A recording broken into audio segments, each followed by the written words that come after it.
NSP. Next question.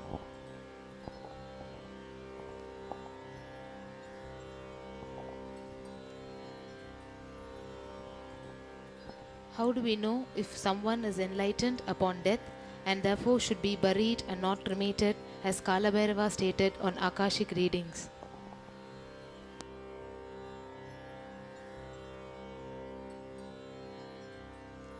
Both eyeballs will naturally move towards the third eye.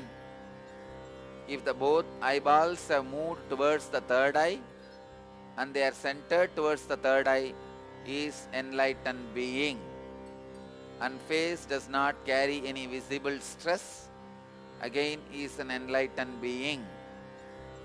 And the throat will not become stiff.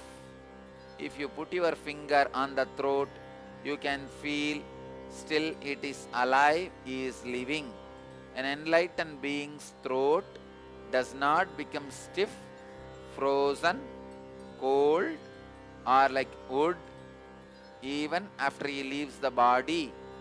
So these few symptoms will make you understand this person whether he became enlightened before leaving the body. This can be used as a scale to decide whether the body should be buried or cremated.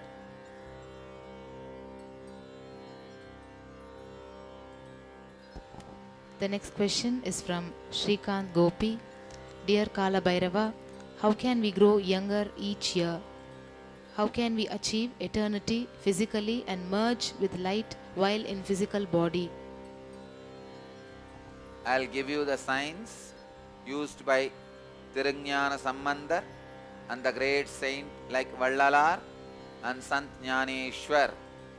Every night complete all the engrams you build, all the samskaras you build should be completed by going through the death process every night before falling asleep.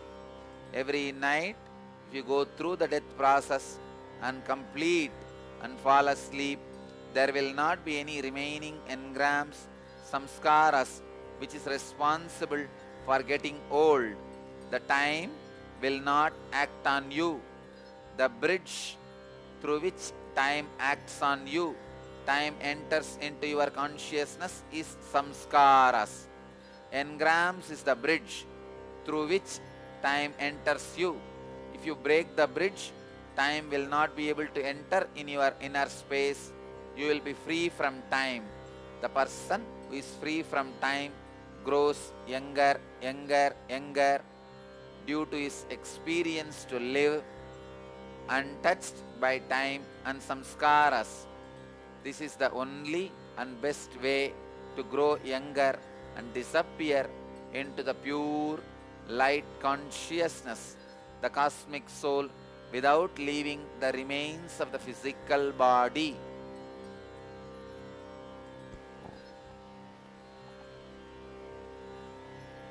He is also asking, is it possible to achieve this siddhi through the 2012 transition?